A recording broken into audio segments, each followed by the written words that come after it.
The dog never barked at anyone. That was the first thing Wade Mercer noticed the night he pulled into the Sunridge Motor Lodge.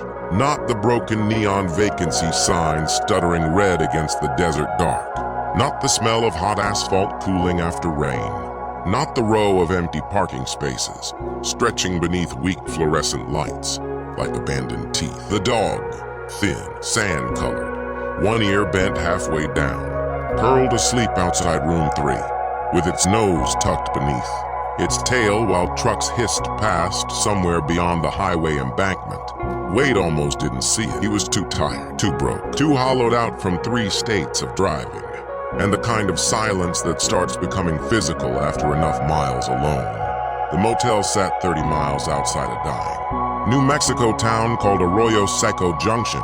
One gas station, one diner, a shuttered auto shop with tires piled behind. Chain link fencing like blackened bones. The kind of place people pass through without remembering. Wade parked beneath a flickering light. The rain had already stopped, but water still dripped steadily from the roof gutters onto cracked pavement. Somewhere nearby, an ice machine groaned like it was dying slowly behind metal walls. The motel office smelled like old cigarettes and burned coffee. A woman in her 60s sat behind the counter, watching a muted television mounted near the ceiling. Her reading glasses hung low on her nose. "You staying long?" she asked without looking up. "Just tonight." She slid over a key attached to a faded plastic tag. "Room 11. Then she hesitated. Her eyes drifted briefly toward the parking lot outside. "You don't feed the dog," she said. Wade frowned slightly. "I wasn't planning to. It scares easy." "Whose is it?" The woman finally looked at him then. "Nobody's." Outside, the desert wind rattled an old soda machine. The dog lifted its head and stared directly at Wade through the office window. Not begging, not curious. Watching, like it already knew something about him. The room smelled damp despite the dry heat outside. The carpet had dark stains near the bathroom door. The air conditioner rattled constantly like loose change trapped inside metal. A Bible sat swollen with humidity inside the bedside drawer beside a half-empty book of motel matches. Wade showered, sat on the edge of the bed and tried not to think, but memory was harder to outrun at night. Especially in places like this. Especially when rain still lingered in the air. He checked his phone. No messages. No missed calls. Nothing from his sister. Nothing from anybody. 3 months earlier, Wade had still been working construction in Reno. 3 months earlier, his younger brother Ellis had still been alive. Then came the phone call. A drunk driver outside Carson City. Driver survived. Ellis didn't. Wade never made it to the hospital in time. That part stayed with him most. The unfinished timing of grief, the permanent feeling of arriving too late. After the funeral, everything in his life began quietly collapsing. Work stopped mattering. Bills piled up unopened. His girlfriend left without much argument because neither of them had enough energy left to fight anymore. Eventually, Wade sold most of what he owned, packed the truck, and started driving east without any real destination. Just movement. Just road. Just somewhere else. Outside, tires hissed along wet highway pavement, then silence again. He looked through the curtains. The dog had moved. Now it slept outside room 12, its body curled tightly against the door. Wade watched for nearly a minute. Then something strange happened. A man stepped out of room 8, carrying a plastic bag from the gas station across the highway. The dog stood immediately. Its entire posture changed. Rigid. Alert. The man noticed it too. "Get out of here," he muttered. The dog backed away instantly, not aggressive. Afraid, the man unlocked his door, and the dog wouldn't go near him. Not even close. It stayed 20 feet away in the shadows beneath the flickering lights, watching room 8. Only room 8, even after the man disappeared inside. The next morning, the desert looked washed pale beneath low storm clouds. Wade found the dog sitting near the edge of the parking lot, facing the highway, motionless, as if waiting for something that never arrived. He bought coffee from the diner next door. The waitress filling his cup had smoker's lines around her mouth and tired, eyes that suggested decades of overnight shifts. "You staying at Sunridge?" she asked. "Yeah." "You seen the dog yet?" Wade glanced out the window automatically. The dog remained near the motel sign. "You know about it?" Everybody knew about it. That became clear fast. Truckers knew. Locals knew. Deputies knew. People passing through knew. The waitress leaned closer. That dog's been there almost 7 years. Wade looked up. No way. Wade, it survives out there that long? Nobody can catch it. Animal control tried twice. What's the deal with room 8? The waitress stopped wiping the counter. For a second, her expression changed. Not fear exactly. Something older. Something tired. You should ask Loretta, the owner. She won't tell you much, but she knows. What happened there? The waitress shook her head slowly. Depends who you ask. Outside, thunder rolled somewhere over the desert flats. The dog vanished around the corner of the motel. Loretta avoided the question entirely that evening. She sat outside the office smoking beneath the buzzing neon while dusk turned the highway purple. People make up stories, she muttered. About room 8? About everything, so nothing happened? I didn't say that. Wade leaned against the railing. Then what happened? Loretta exhaled smoke slowly into the warm night air. You stay in enough roadside motels, eventually somebody dies in one. That's not really an answer. No, she said quietly. Usually it is. The fluorescent lights hummed overhead. A semi-truck thundered past on the interstate beyond the frontage road. Then Wade noticed the dog again, across the parking lot, sitting perfectly still outside room 8. Not sleeping, watching the door. A couple exited room 5, laughing softly. The dog ignored them. An older truck driver came out carrying ice. Ignored him too. But when a teenage kid from room 9 walked near room 8, the dog stood immediately. Not threatening, blocking. The kid froze. What the hell? The dog stared at him silently until he backed away. Then it lay back down, right in front of room 8. Loretta watched this happen without reacting, like she'd seen it too many times already. Why does it do that? Wade asked. She crushed her cigarette beneath her boot. I closed the office at 10, then she went inside. Wade started staying longer without meaning to. One night became 3. Then 5. Partly because his truck needed repairs he couldn't afford yet. Partly because nowhere else called to him. But mostly because of the dog. Obsession came slowly. First curiosity, then patterns. The dog slept outside different rooms every night. Never the same sequence. Sometimes room 2, sometimes room 14, sometimes beside the vending machines, but never inside. Never near people long, and never, not once did it sleep near room 8. It watched room 8, guarded it, avoided it, as if the room itself carried a scent the dog couldn't forget. One night, Wade sat outside smoking while wind dragged dust across the parking lot. The dog lingered near the far ice machine. You got a name? Wade asked quietly. The dog stared at him. No movement, no trust. Just those dark, exhausted eyes. Wade tossed half a sandwich onto the pavement. The dog didn't approach until Wade went back inside. By morning, the sandwich was gone. A week passed, then another. Wade picked up temporary work repairing fencing outside town. Enough money for gas, enough money to leave, but he didn't. At night, he kept watching room 8. Watching the dog, watching the motel itself breathe through fluorescent hums and plumbing. Groans and distant highway static. The mystery began infecting him. He asked truck drivers. One swore a woman vanished there years ago. Another claimed a drifter overdosed. A deputy at the diner said there'd been some trouble involving a kid. Nobody agreed on details. Only one thing stayed consistent. The dog appeared afterward. Always afterward. One evening, an old traveling salesman checked into room 8. By midnight, he was demanding a refund. Wade overheard him shouting near the office. That damn mutt keeps scratching at the door. Loretta sounded exhausted. Then stay somewhere else. I'm trying to sleep. Then don't stay in room 8. The salesman left 20 minutes later.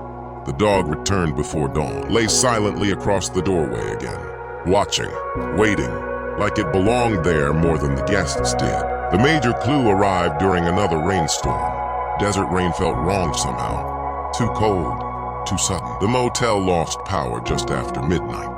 Everything went black except distant truck headlights sliding across wet asphalt. Wade stepped outside holding a flashlight. Rain hammered the parking lot. The neon sign buzzed weakly before dying completely. And there, through sheets of rain, the dog stood directly outside room 8, frozen, staring at the door, not blinking. Then Wade heard it, a sound beneath the storm, scratching. From inside the room, he moved closer slowly. The scratching stopped instantly. His pulse quickened. The room was supposed to be empty. Nobody had checked in that day. Wade tried the knob, locked. The dog backed away immediately once his hand touched it, whining softly now. The first sound he'd ever heard it make. Not aggressive. Afraid. Then Loretta's voice cut through the rain. What are you doing? She stood beneath the office awning holding a lantern. Wade stepped back. I heard something. You didn't. There's somebody in there. No! Rainwater streamed from the roof between them. The dog disappeared into darkness. Loretta walked over slowly. Her expression looked older than usual somehow, worn thin by years. You should leave this alone, she said. What happened in that room? She stared at the door for a long moment, then finally spoke. 7 years ago, there was a woman staying here with her son. Wade stayed silent. She worked nights at the diner while they passed through town and said they were headed east eventually. Never did explain from where. Thunder rolled somewhere beyond the highway. The boy couldn't have been older than 10. Quiet kid. Drew pictures while his mother worked. Loretta swallowed. One night, the mother disappeared. Wade frowned. Disappeared? Left during a storm. Never came back. And the boy? Loretta looked at room 8. He waited 3 days. The rain suddenly felt colder. She never returned? No. What happened to him? Loretta hesitated. Then he died in that room. Silence. Only rain. Only distant thunder. Wade felt his stomach tighten. How? No one knows exactly. The words came quietly now. He had asthma. Maybe panic. Maybe he tried leaving during the storm and collapsed. Sheriff found him beside the bed. Wade looked at the dark window. And the dog? Loretta's voice nearly vanished beneath the rain. The mother had abandoned it too. Wade stared at her. She left both of them? We think so. The storm rumbled overhead. The dog kept returning to the room afterward, every night. Like it expected the boy to come back. Wade looked toward the darkness where the dog had vanished. That's why it guards the room? Loretta shook her head slowly. No! Her eyes fixed on Wade. That's the part nobody understands. After that night, Wade couldn't stop thinking about the boy. About waiting alone in a motel room while storm clouds swallowed the desert. About believing somebody would return. About realizing too late they wouldn't. The motel itself changed after learning the story. Every hallway suddenly felt heavier. Every humming light more mournful. Wade started noticing small details. An old water stain shaped like spreading branches near room 8's ceiling. Faint scratches low along the inside of the door frame. The carpet newer than the surrounding rooms, as if something had needed replacing.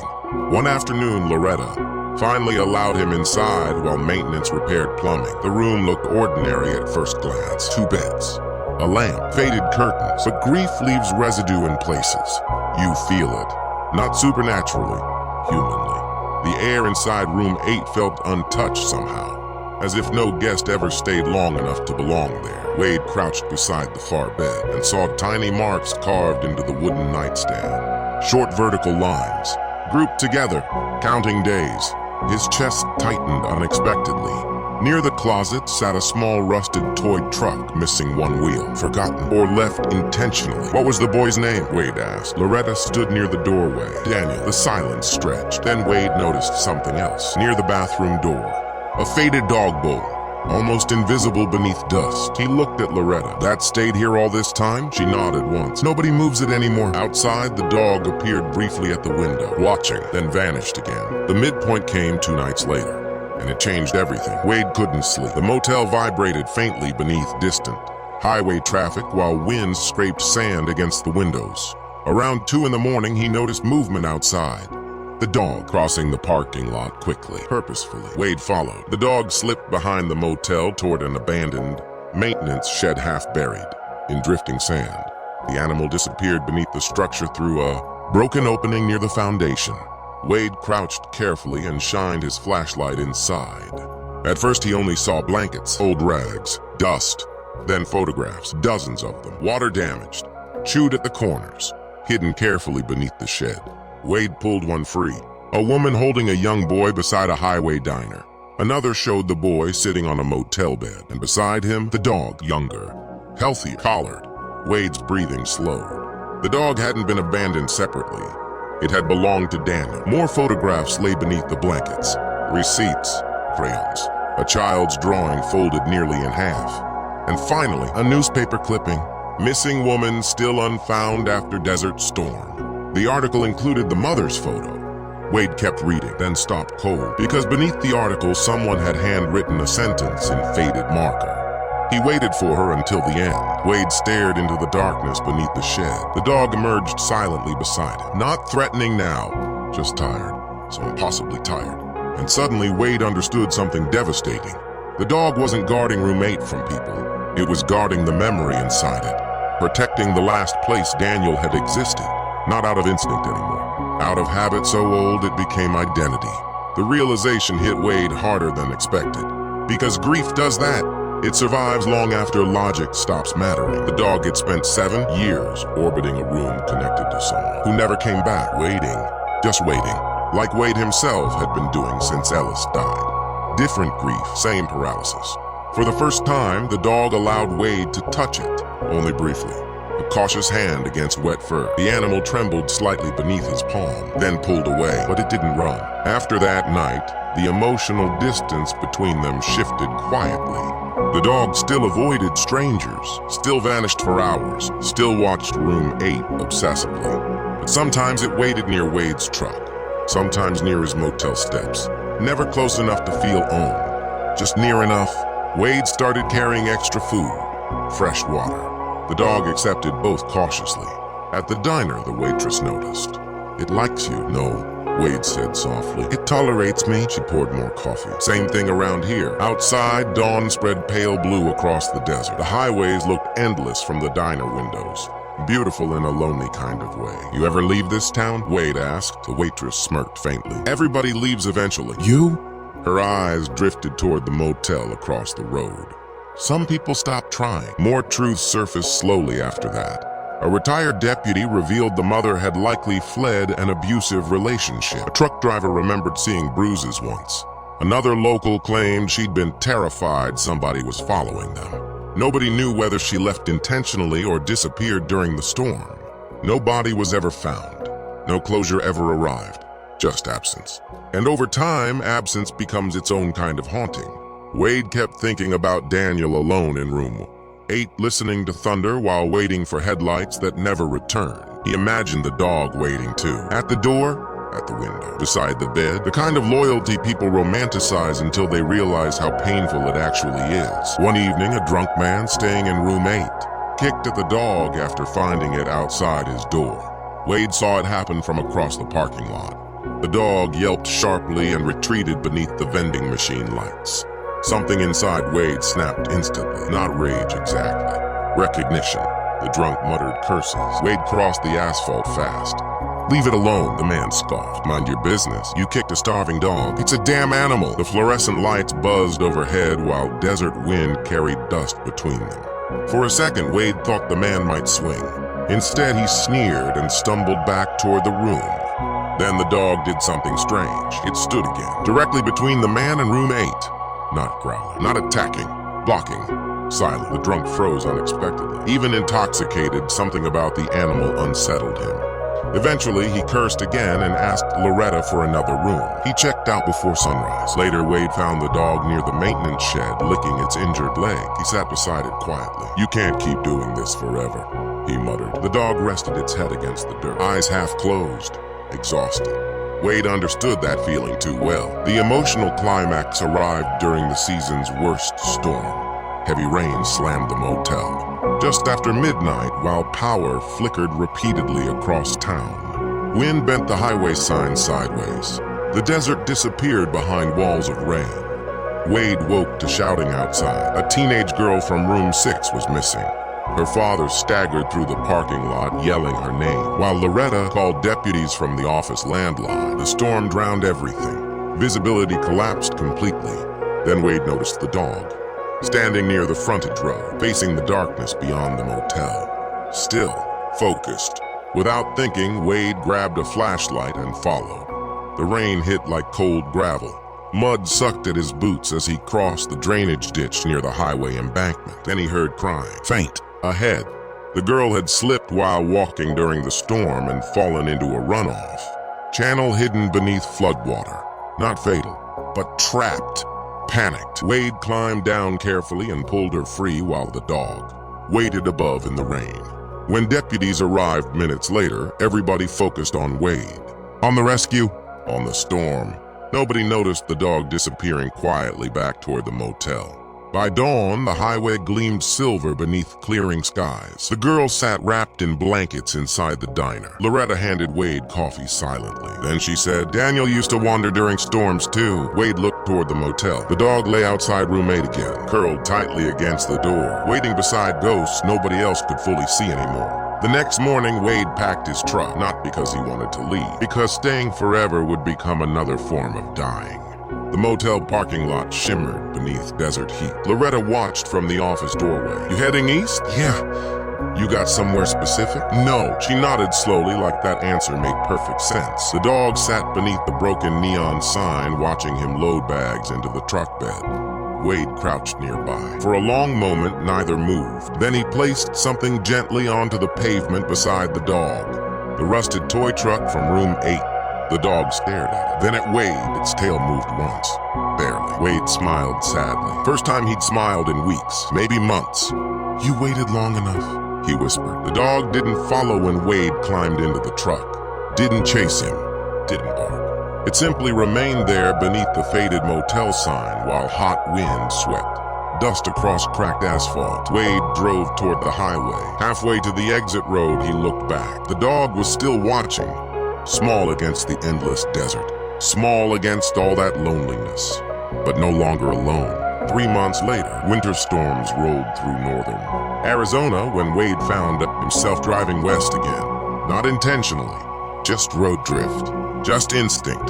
The Sunridge Motor Lodge appeared near sunset, exactly where he'd left it. Same buzzing lights, same faded carpets visible through windows, same endless trucks groaning across distant highway lanes. But something had changed. Room 8 stood empty, door open. For the first time, Wade parked slowly. Loretta saw him and gave a tired nod from the office. "You came back?" "Guess so." He glanced around. "Where is he?" Loretta looked toward the desert beyond the motel. "Gone." The word landed quietly. "When?" "Couple weeks after you left." Wade swallowed. "Did he die?" "Maybe." She lit a cigarette beneath the neon buzz. Or maybe he finally stopped waiting. The desert wind moved through the parking lot softly. Somewhere nearby, an ice machine rattled uselessly in the dark. Wade walked toward room 8. Inside, the room looked different now. Cleaner somehow. Less heavy. The faded dog bowl was gone. The scratches remained. So did the tiny carved marks beside the bed. But the air had changed, not healed. Places like that never fully heal. Just quieter. Wade sat on the edge of the mattress while dusk deepened outside. He thought about Daniel, about the mother who vanished into storm darkness, about abandoned highways and forgotten people and grief that settles into buildings like dust.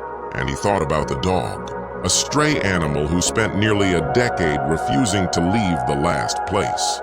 Someone mattered, not because animals understand death the way humans do, but because memory lives in routine, in smell, in waiting. Sometimes the heart keeps returning to rooms the mind already knows are empty. Outside, headlights slid across wet asphalt. The motel lights hummed softly overhead. Wade stayed there until dark, then he walked back outside. The desert stretched endlessly beyond the highway, blue-black beneath gathering storm clouds. And for one impossible second, he almost expected to see the dog sitting beneath the neon again, watching silently from the shadows, waiting for somebody who would never return. But the parking lot stayed empty. Only wind, only distant trucks, only the lonely hum of forgotten America breathing through another long desert night. Wade stood there listening to it, then finally got back into his truck and drove east beneath the storm clouds while the Sunridge Motor Lodge slowly disappeared behind him. And long after the motel lights vanished from sight, he still couldn't shake the feeling that some places remember every person who ever broke inside them, and some rooms never really empty at all.